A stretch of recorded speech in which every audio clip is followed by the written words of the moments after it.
Jason Jordan maybe versus The Miz coming up, or like versus The Miz Taraj or some sort of involvement in that? I mean, I think that's where we're going after. I mean, the shots that Jason Jordan kind of threw at him, and after we saw the that segment on Miz TV, I think that's coming. Do I like it? Yes, I do. I think Jason Jordan's a good wrestler. I would rather see a match like Chad Gable and Miz, to be honest with you. I mean, obviously they're on different shows and all that. I know that, but I think Jason Jordan's good, but not as good as Chad Gable. But I do think that would be a good match. I disagree. Now, Paul, let me ask you a question because I know this is your person here. Sure. They're out of women's action Monday Night Raw. They got hurt, a shoulder injury for Bayley. Do you think this hurts the women's division on Raw? Do you think they need Bayley in the picture? Do you think without her being on the SummerSlam card that it matters at all? No, yes, it does. No, definitely not. Okay, I'll try to put my Bayley hate aside here, but I don't. You can't do that, Paul. You don't. You're the biggest hater of Bayley. Come on, man. Okay, I'm the biggest Bayley hater and Shinsuke supporter. That's fine. That's fine. Second biggest Shinsuke supporter. Here's the thing. Okay, it gives an opportunity to provide opportunities for the rest of the women's division, and Bayley. I don't know what you're doing with Bayley right now. She's not the champion. She's not championship material at this current point. They're going to continue to run this Alexa Bliss train, and I'm all for it. I'm all for the dominance in the women's division, especially Bliss has been fire on the mic. She's been fire in the ring. Everything they're doing, I'm loving. And Bayley, I'm not a Bayley guy. That's fine. And I just don't think that they were going with her anyway, so I think the injury is actually pretty good timing if there ever was one for an injury. Let me ask you this, Paul. I know you're not a Bayley fan. Do you think this? And we don't know the extent of this injury yet. We don't. I mean, it's still too early to be determined. Do you think if this is a possibly long-term injury, do you think they use this time, obviously not only to let her heal up, but maybe repackage her a little bit? 100%. Okay. And this is a thing that WWE, as we've said multiple times in this program before, really, what it comes down to is you don't plan for the future, you plan for the present. And Bayley being out of the picture opens things up immediately, and then you're going to figure out what you're going to do with Bayley later. But again, I think that's going to be a good thing for Bayley. You got to repackage because here's the problem. You sell Bayley as this softie who was getting pushed to the line by Alexa Bliss, and you thought that we were going to get this reverse psychology at Extreme Rules, that she was going to be tough enough, and she was going to crack Alexa Bliss over the head with the bamboo stick, the kendo stick, and that didn't happen. So now you're like, okay, so you blew her up like she couldn't be a tough girl, and she wasn't a tough girl. Now what? Are you going to keep playing this friend card, with the whole Corey Graves commenting on the fact that she just too much hugging? Maybe is this going to send her over the edge and give some sort of weird heel turn, which doesn't seem like that's in her character, but you could get this heel turn where maybe she starts being tougher, and I feel like if she was a heel, she would have a lot more success in the ring. So now that Bayley's out of the championship picture against Alexa Bliss, who do you see her facing? Sasha Banks? Anybody else? Sasha Banks. Sasha Banks seems like the slam dunk for me at this current juncture, and as you've said about Nia Jax before, she's kind of a jobber. I think she may always be that, Brutus Beefcake, King Kong Bundy, not going to ever compete. I just don't think she's ever going to put herself in the title picture. I thought that early on that was their chance to just kind of insert her into the lineup, but if you're not going to insert her in now, what are you waiting for? Yeah, I agree. I think Sasha Banks is that's where it's going to go. I do. Nia Jax, she's definitely the bruiser of the division. I think she's going to get a title run at some point. I think you have to at some point. I think her stock's a little bit higher than Tamina. I mean, Tamina on the other shows, I would say, is the bruiser on that show. So I would say Tamina, is less likely to get a title shot than Nia Jax. But for now, the way things are set up, I think Sasha Banks is the way to go. But Alexa Bliss will keep the title for a while. I think, Paul, you hit on it earlier. She is on fire. I will give you that. Her, she's cutting great promos. She does a great job in the ring. She's the total package right now for that women's division. Now, the one last thing I want to touch on Monday Night Raw, the main event, the Big Show versus Big Cass.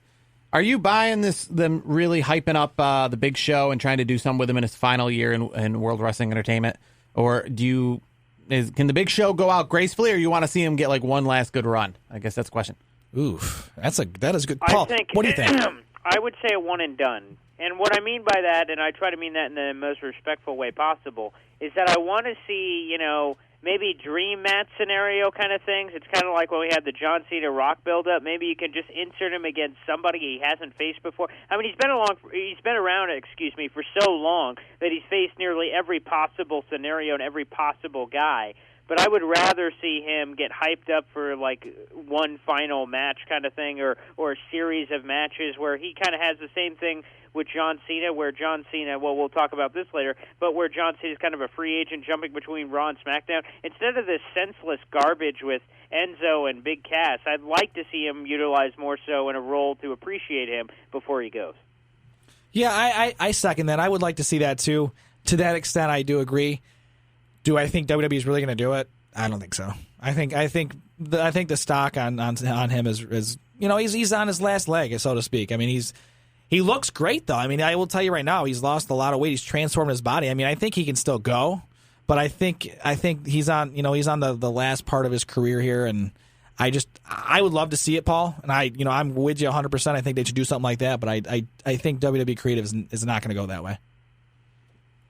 I'm kind of wondering if it's too late for him to go with Shaquille O'Neal, but I would like to see like one big last WrestleMania match. Something, it doesn't obviously not going to be of main event quality, but it should be something where it's individual, Big Show versus somebody, not part of a 10-man tag or any of that stuff, or part of a battle royal. I'd like to see the Big Show kind of go out as best as he can, and then 2 years from now see him in the WWE Hall of Fame. I think that is probably going to happen sooner rather than later. I don't know where WrestleMania will be, WrestleMania 35, but I could see the Big Show being a part of that class, if not maybe even headlining that class. But when we return, the Heel to the Face podcast on Sports War Radio, Rat Pack Radio, and on iTunes, the three questions we've been pondering this week when we return on the Heel to the Face podcast.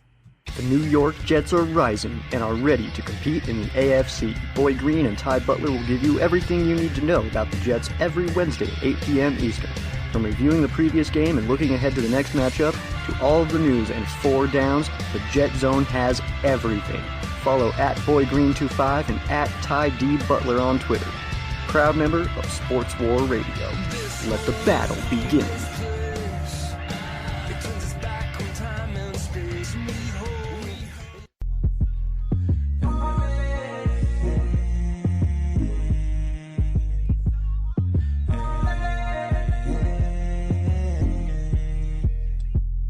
This program is simulcast on WRPR Rat Pack Radio. Go to ratpacksports.com for more information.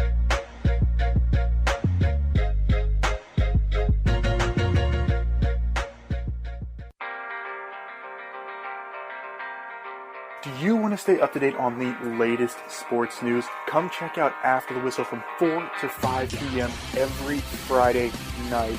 We talk about the NHL, we talk about the NFL, we talk about the MLB, you name it, we got it. Tune in on Sports War Radio.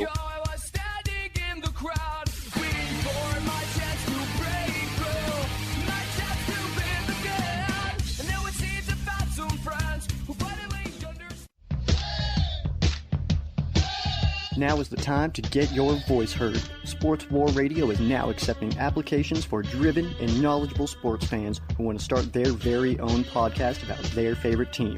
Sports War Radio has an international audience and is growing fast. Don't miss the chance to become the go-to news source for your favorite team. Email sportswarradio@gmail.com and tell us why you would be a great addition to our team. Sports War Radio. Let the battle begin. Now is the time to get your voice heard. Sports War Radio is now accepting applications for driven and knowledgeable sports fans who want to start their very own podcast about their favorite team. Sports War Radio has an international audience and is growing fast. Don't miss the chance to become the go-to news source for your favorite team. Email sportswarradio@gmail.com and tell us why you would be a great addition to our team. Sports War Radio. Let the battle begin. Let's get back to the action. This is the Heel to the Face podcast on Sports War Radio.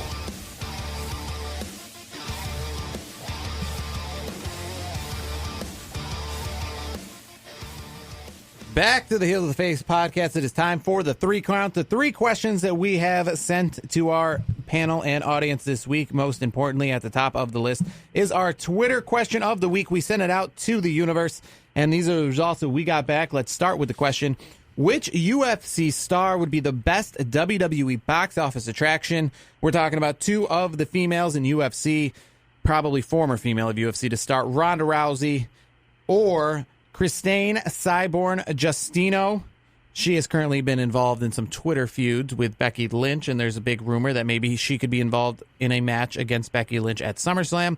So the question was indeed that which UFC star overall would be the bigger WWE box office attraction. And the reason I pose this question is because Ronda Rousey in the UFC is kind of on a downward spiral, kind of falling out of UFC. So her luster, kind of like Brock Lesnar being champion going to UFC, or like a UFC champion coming to the WWE, it kind of hurts her image, the fact that she's been losing. Now, why Cyborg over here is just gaining popularity in the UFC, and she's just rising the championship ranks, but still 79% of our universe said Ronda Rousey versus the 21% Justino. So let me start with Paul. Which one do you think is the bigger WWE box office attraction? I'm going to be honest here. I think this is an easy answer, and I think she's easy on the eyes, and that's Ronda Rousey. And while her trend may be going downward, Cyborg just fought at UFC 214, got the inaugural championship, got it around her belt for the first time.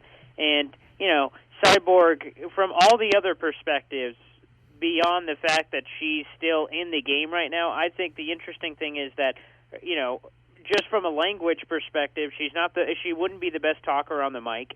She's not that easy on the eyes. While she's a freak of nature in terms of athleticism, I think Ronda Rousey checks off all the other boxes. Looks, I think she could mix it up in the ring. I think she'd be very solid on the mic. She's shown that in the past. So for me, I think it's easily Ronda Rousey, and I think some of our Twitter followers at Heel to the Face really agree with me. Yeah, Paul, I couldn't agree more. Everything you said, you know, she's the box office attraction. She's been in movies. I think she cuts a pretty darn good promo. That's nothing against Cyborg. I think she's a hell of a talent. I think she put on a show. I think she's going to have a long. I don't think anyone's going to beat her for a while. She's a talented individual. Rousey, she checks, like you said, she checks off all the other boxes. There's no doubt in my mind. Plus, she's already, kind of planted those seeds a little bit where she was hanging, she did that with that little segment with The Rock, WrestleMania, yeah. I loved it. I thought, and look, in the fan reaction, I mean, yes, she was on fire back before, the Holly Holm and all that. But I still think she's on fire. She's a box office attraction in the movies too. I mean, she's already performed in many movies. So my thing is, WWE would, and I bring it back to money. They would make more money off of Rousey than they would Cyborg. I kind of feel the same way. It's difficult because the last time Ronda Rousey really was involved, WrestleMania 31, she was at the top of her game. She was this woman that can't be beat. She was the toughest woman in the world. And since that appearance at WrestleMania 31, that is not the case anymore. She has lost a couple times now, not just once, but multiple times. And I'm just kind of curious. It's not like I disagree. I do agree that probably Ronda Rousey is the bigger box office attraction. I'm just kind of wondering, does she have to maybe come in the WWE like a Brock Lesnar and actually that's the question I'm kind of trying to phrase here is, would Ronda Rousey, now that her UFC career is over, is she going to come into WrestleMania as like a one-time attraction? Or could she be like a Brock Lesnar and kind of come in and like build a WWE reputation? I could see her doing the latter. I could see that. I think she would have to do it. I mean, I don't think she has to go on to NXT. I'm not trying to, put her in that sense. No, I mean, I would like to have her, go to the Performance Center, hit the ropes with the individuals down there, the trainers and whatnot, just so they make her more in the WWE form, I guess is the best way to say it. Because, I mean, let's be honest, Brock, he brings his UFC style to the ring, which is cool. I think Rousey, I think she'd do fine, but I think, maybe a couple little tweaks, have her go in the ring with, somebody like, Becky Lynch or something down at the Performance Center, work on a few things and bring her in and let her do her thing. I think she'd do a great job. Paul, what do you got? What do you want to see Ronda Rousey in the WWE as like a multi-time appearance? I think I will admit, there is some bias here. I have Ronda Rousey's book. I've been a huge Ronda Rousey fan for